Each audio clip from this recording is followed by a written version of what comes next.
parece si charlamos de historia? ¿De Neuquén? Sí, claro. Qué bueno. Entonces hablemos de gente ilustre. Sí, pero espere, porque también podríamos hablar de gente no tan ilustre. ¿De los que no están en los libros? Sí, y de los que no pudieron escribirlos.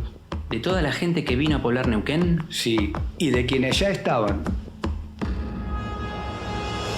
Oiga, tenemos que volver al año 1916 y evitar la fuga de presos y la tragedia de Zainuco. Espere, entonces, ¿no podríamos hablar más de ese tema? Tiene razón. ¿Cuándo es el programa?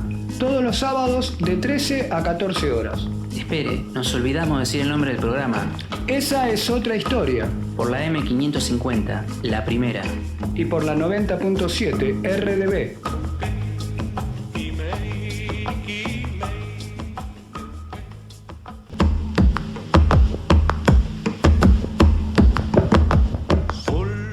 Pero muy buenas tardes, querido amigo Rodrigo, muy buenas tardes, estimadísima audiencia de esta radioemisora. Sabe que siempre me olvido de saludar a la audiencia.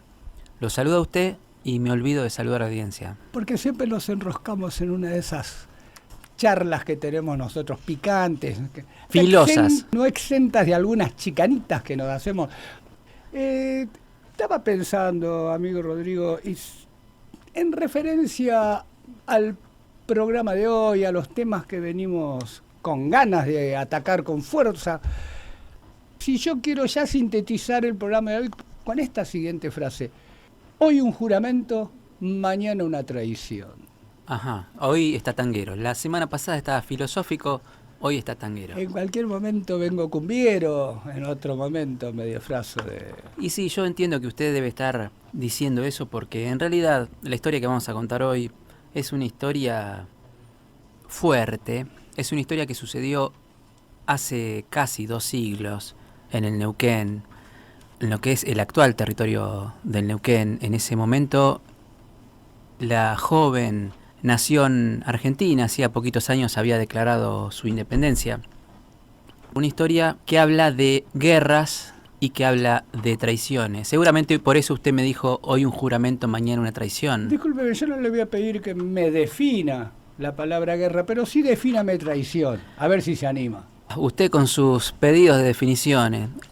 Yo entiendo que usted necesite que yo le comunique conceptos de manera clara y precisa, y por eso me pida definiciones, para evitar ambigüedades y malos entendidos.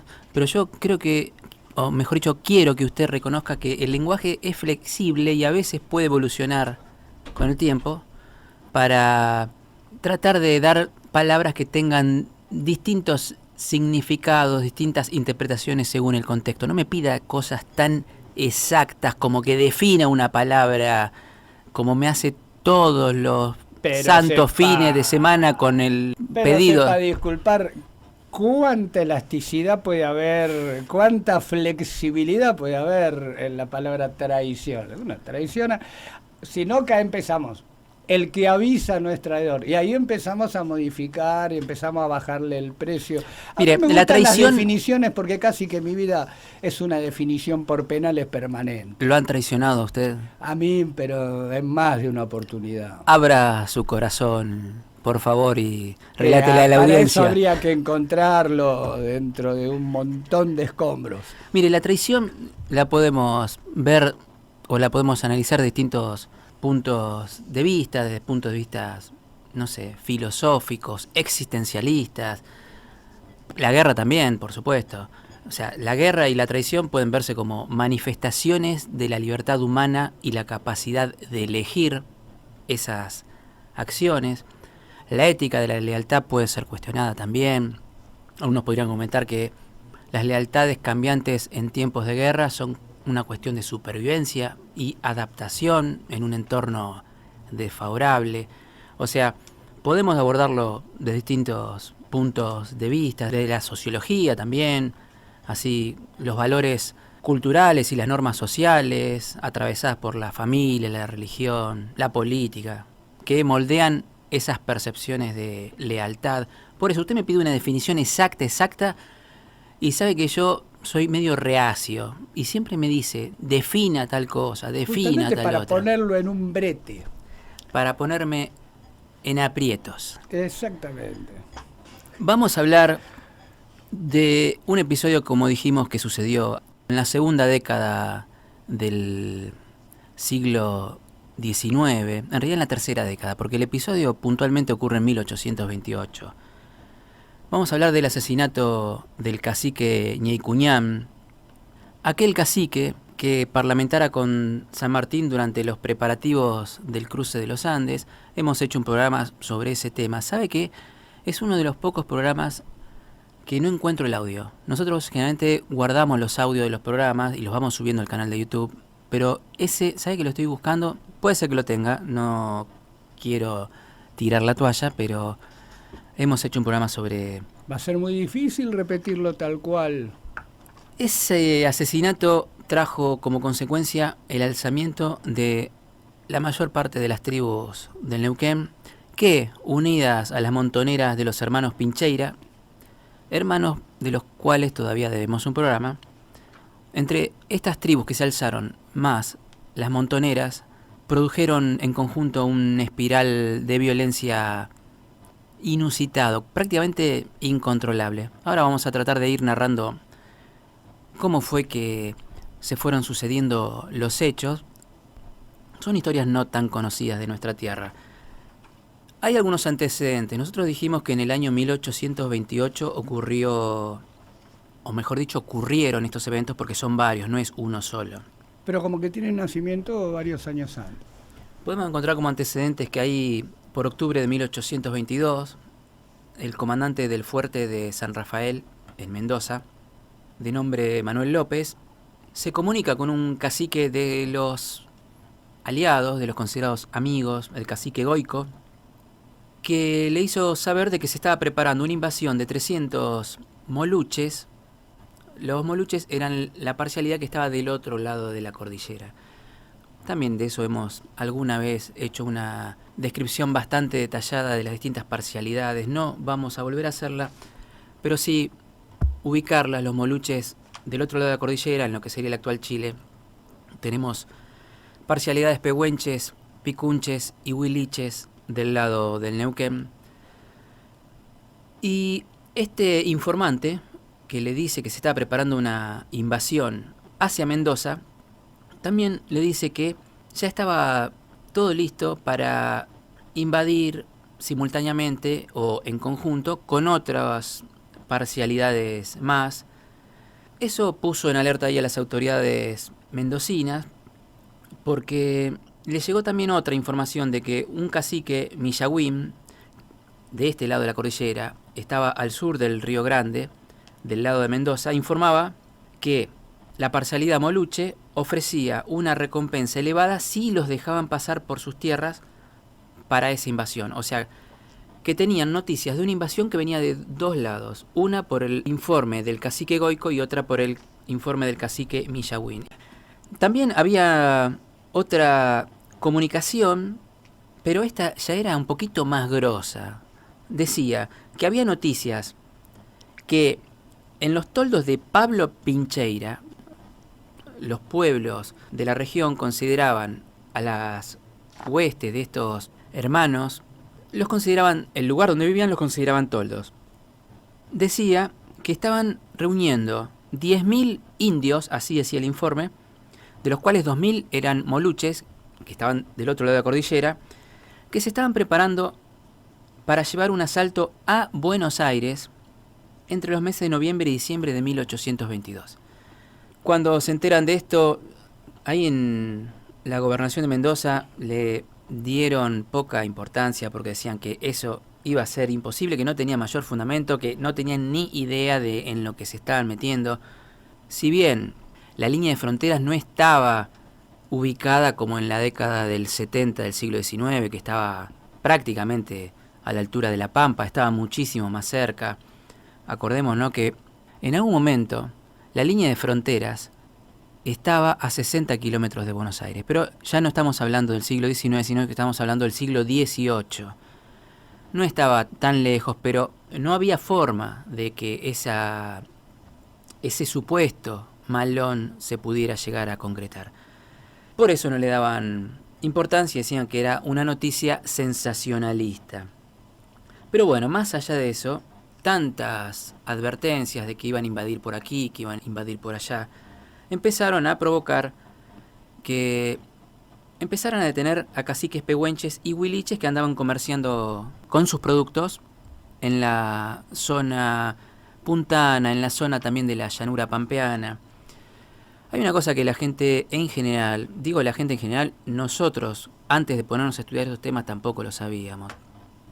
Era habitual, estamos hablando de unos años antes de estos episodios, era habitual que los pueblos originarios, cuando querían comerciar, por ejemplo, una persona fuera hasta un pueblo, atara su caballo, negociara, comerciara, intercambiara y se fuera. Estamos hablando de un integrante de cualquier pueblo originario de la región que se acercaba a los pueblos del virreinato a comerciar. Era algo habitual. Después eso se fue de a poquito agotando, pero ya para el siglo XIX todavía en ocasiones, especialmente con las tribus consideradas amigas, se seguía viendo, se seguía permitiendo. Le decía que detuvieron a varios caciques que andaban comerciando y eso provocó que, por ejemplo, algunos caciques como Curripili y Painegurú enviaran chasques al gobierno de Buenos Aires reclamando su libertad, comprometiéndose a cambio a suministrar cualquier tipo de noticias referentes tanto a los Pincheira como a cualquier supuesta invasión que se estuviera planificando.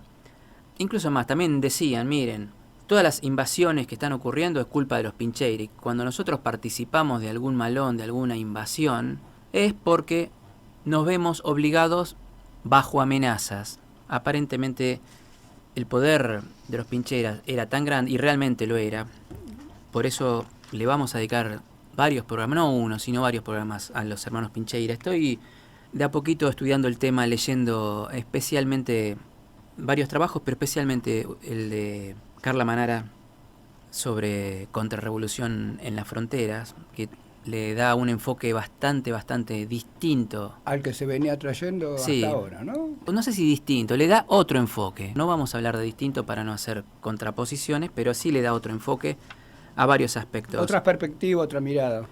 Después de entre 1822 y 1827 no hubo mayores novedades con respecto a los hermanos Pincheira, especialmente a Pablo Pincheira, ahí en la zona de Mendoza.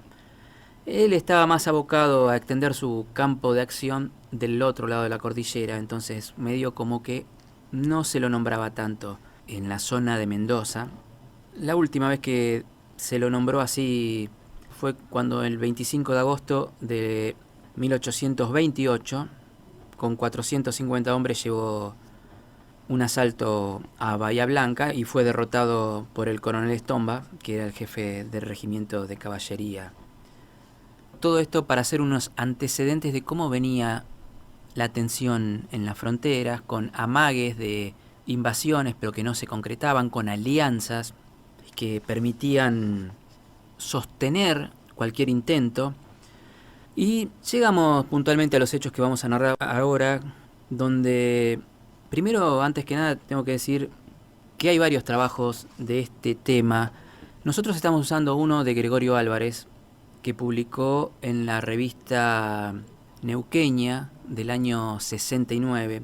Usamos ese texto más que nada porque es más fácil para la descripción y el relato de los hechos que se fueron sucediendo. Sin embargo, hay otros trabajos, por ejemplo, uno que se llama Ñeucuñán, el último cacique gobernador, liderazgo y política en Cuyo a comienzo del siglo XIX, de Martín Vilariño, que narra todos estos hechos que vamos a comentar ahora, pero tal vez con un enfoque un poquito más académico, en el sentido de que, aparte de la descripción de los hechos, tiene mucho análisis.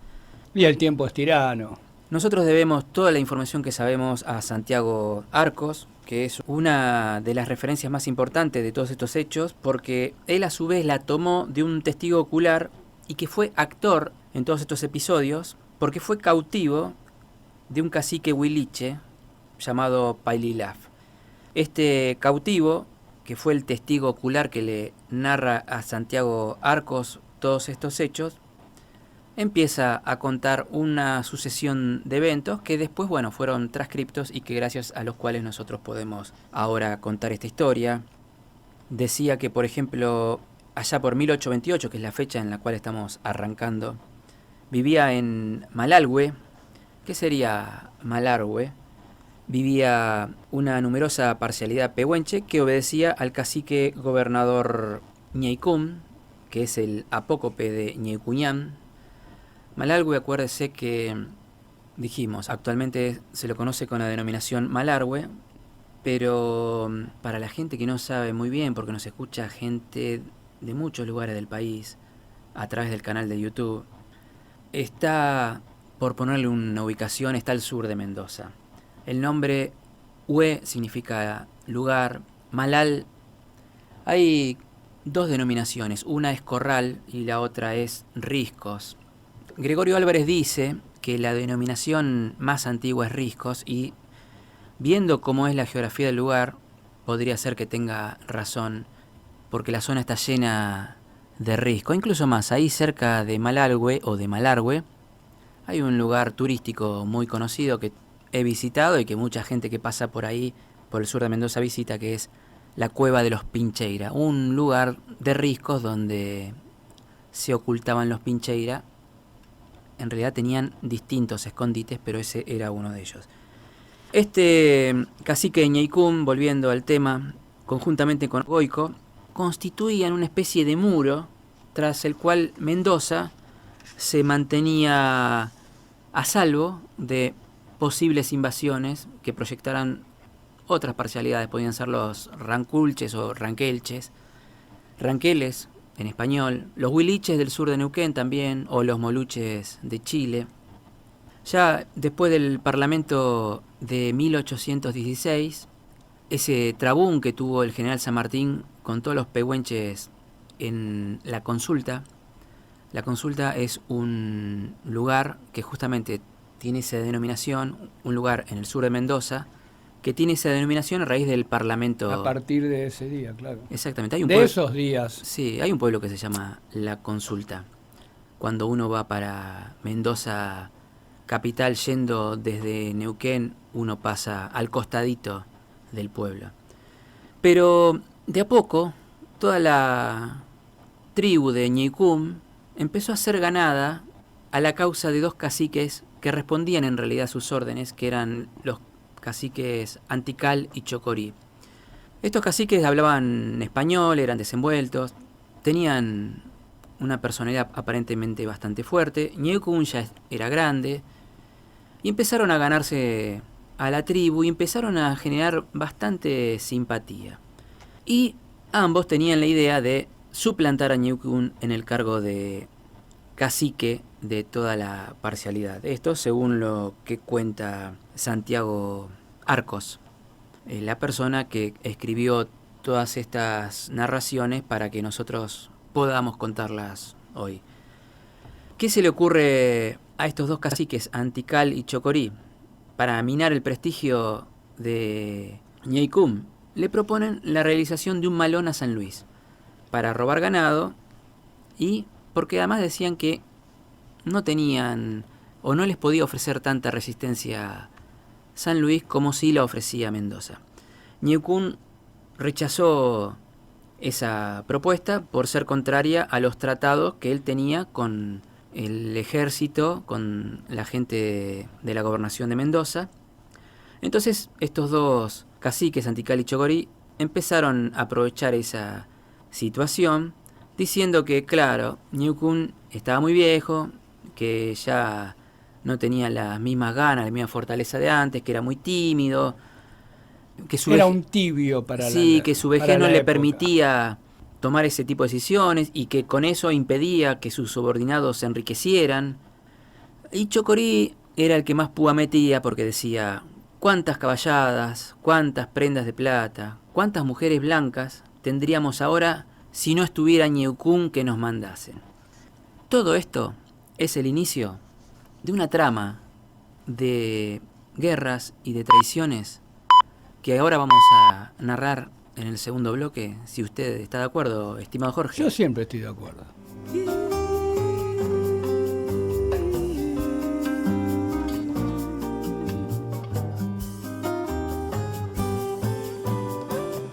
La vida no vale nada si no es para perecer, porque otros puedan tener lo que uno disfruta y ama. La vida no vale nada si yo me quedo sentado, después que he visto y soñado que en todas partes me llama. La vida no vale nada cuando otros se están matando y yo sigo aquí cantando cual si no pasara nada. La vida no vale nada si escucho un grito mortal y no es capaz de tocar mi corazón que se apaga. La vida no vale nada si ignoro que el asesino cogió por otro camino y prepara otra celada. La vida no vale nada si se sorprende otro hermano cuando supe de antemano lo que se le preparaba. La vida no vale nada si 4 caen por minuto y al final por el abuso se decide la jornada. La vida no vale nada si tengo que posponer otro minuto de ser y morirme en una cama. La vida no vale nada si en fin lo que me rodea no puedo cambiar cual fuera lo que tengo y que me ampara. Y por eso para mí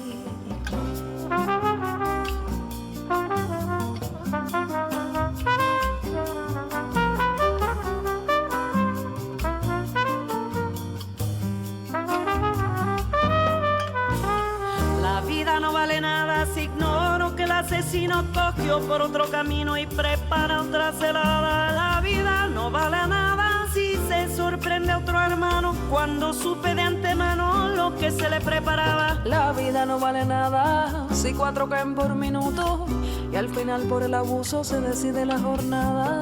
La vida no vale nada si tengo que posponer otro minuto de ser y morirme en una cama. La vida no vale nada si en fin lo que me rodea no puedo cambiar cual fuera lo que tengo y que me ampara. Y por eso para mí la vida no vale nada.